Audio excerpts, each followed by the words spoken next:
So anger is everywhere. What does that mean for you? How does it impact you?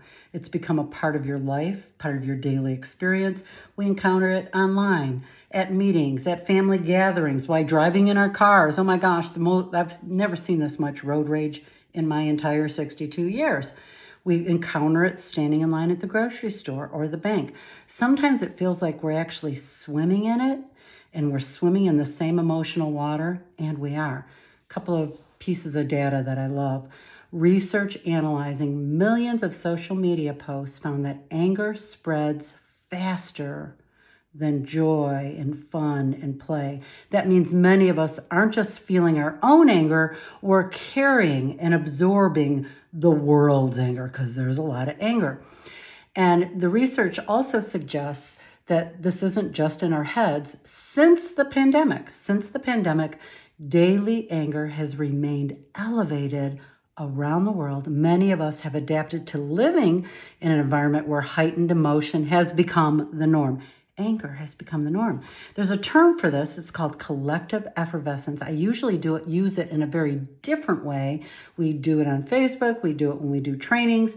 It's this description of what happens when a group of people begin sharing the same emotional experience, especially things like joy and play and connectiveness and compassion. We usually hear about it in positive situations, like at a concert or a community event or a big football game, people feeling connected because they're experiencing the same emotion together. You can also experience it like at a funeral. Collective effervescence in grief, like you're just sharing communally in your grief of losing a loved one. But emotions don't have to be positive to spread. Fear spreads, anxiety spreads, anger spreads. That's part of what we're experiencing right now. We're constantly exposed to other people's emotions, the headlines, the drama, trauma, and all the politics, conversations, the stress of everyday life. And before long, we're carrying all this emotional weight that was never ours to begin with, and we're freaking exhausted. This is one of the reasons you're exhausted, okay? Here's what I'd love for you to remember. That anger is not a bad emotion. Actually, anger is so healthy when it's used in a healthy purpose. It tells us something's important. It tells us something matters. It tells us a boundary has been crossed. It tells us an injustice has occurred.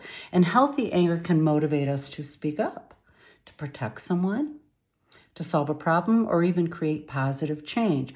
The problem begins when anger stops being a messenger and starts becoming a place to live. And now I know there's so much going on with politics. Regardless of what your political beliefs are, people are in agony and pain and fear and all the things. You're just exacerbating that anger by constantly reading the news, constantly being on your phone, looking at the next headline.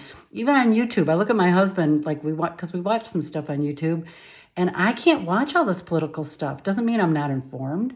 Doesn't mean I'm not using my critical thinking. I'm just not going to inundate my brain and my soul with all the crap. And there's a lot of crap, right? So when we rehearse that anger day after day after day after day, it becomes the lens with which we see everything and how we operate in life. Brain science gives us another perspective about it. Our brains become more efficient at whatever we repeatedly practice. So if we're practicing anger and outrage and upset, we're training our brains to do it faster and better and more efficiently. So that trigger is going to happen faster. That upset's going to happen faster. The resentment, the outrage, the neural pathways become stronger. I've been going through my feeds and unfollowing things that are just like grounding me right in that outrage. I can pick and choose when I'm going to be outraged. I can pick and choose when I'm going to look at the news. Are you with me?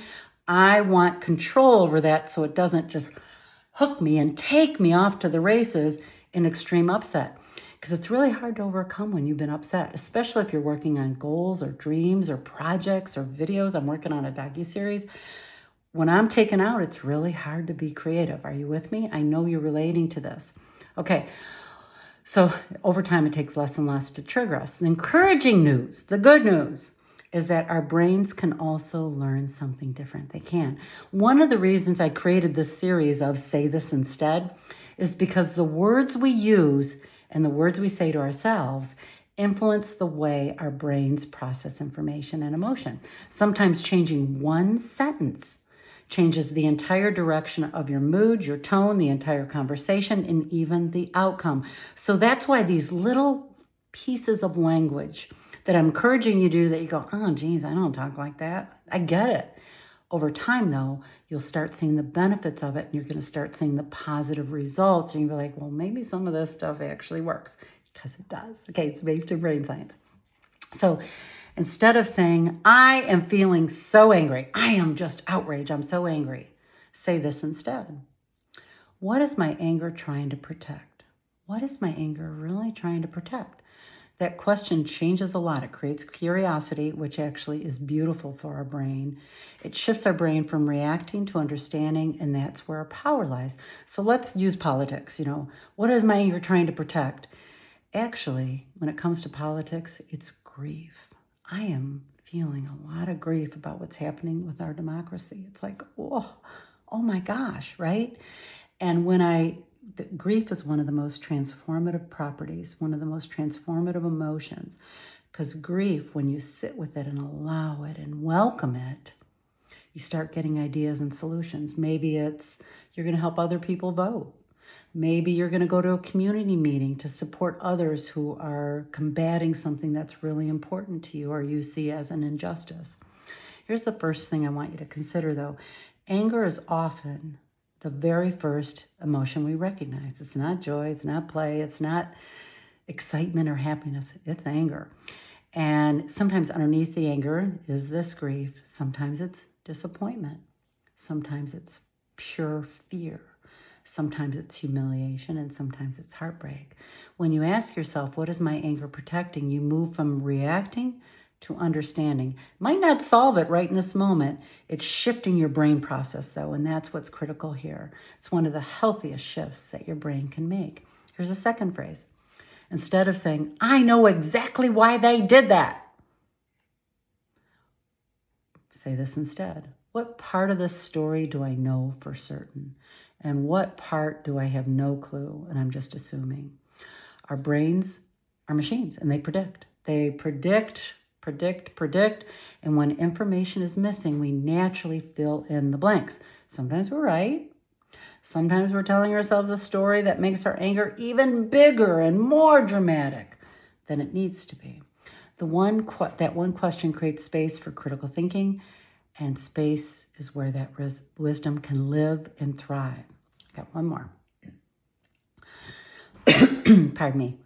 Instead of saying, I'm so angry, try this. What constructive action can I take because of what I'm feeling? What constructive action can I take because of what I'm feeling? Anger is energy. Energy wants to move. If we don't give it a healthy direction, it often turns into bitterness, resentment, and contempt.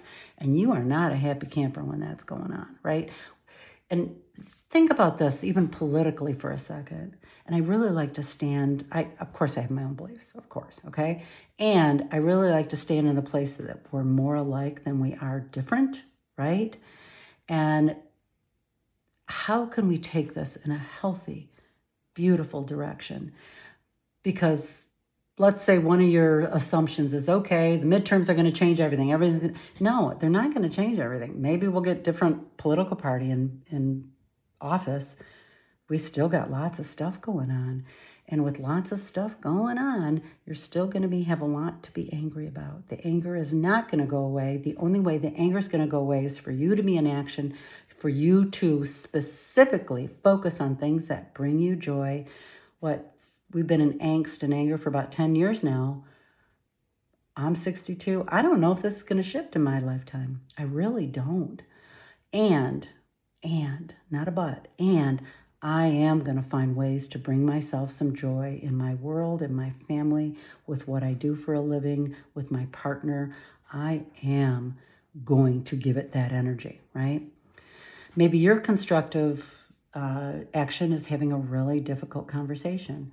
Maybe it's setting a boundary. Maybe it's volunteering. Maybe it's writing. Maybe it's advocating for change. Healthy anger moves us towards something meaningful. Unhealthy anger keeps us circling the drain, the same pain, the trauma drama, the same outrage, the same upset. There is no hot dog down that hole. There's not. Unhealthy anger has no hot dog down that hole. I'm aging myself, aren't I, with the hot dog down the hole? Okay. Everyone, every single one of us contributes to the emotional climate around us. We all do. When we walk into a room, we bring something with us. We bring, maybe it's calm. Maybe it's hope. Maybe it's encouragement. That's my hope with this YouTube channel. Bring hope, encouragement, real skills, learning. Some of us bring in anger, and that is a choice now because you're making this a conscious choice. Choosing anger is a conscious choice, right? We don't always get to choose what happens around us, but we do get to choose how we're going to contribute. Do I want to contribute with anger? Do I want to contribute with calm? My hope is that we become people who really know how to feel our anger without becoming consumed by it. Ugh, right? Those who use anger as information instead of identity. And that's what I'm playing. How can I use this anger as information rather than as my identity of outrage? The world does not need more outrage. We got enough. We got plenty. We got plenty to last us decades and decades. Our world needs more of us who know how to transform anger into wisdom, into compassion, and into thoughtful action. So the next time anger shows up, don't simply say, oh, I'm so pissed off. Excuse my language. I got a lot of Project Forgive people that follow me, so I don't normally swear. Although you get me offline, I swear like a sailor. Say this instead of, I'm so angry. What is my anger trying to protect? When it's grief, your real work shows up. That's the one question that changes everything. Okay, I'm cheering you on. All right, I'll see you soon.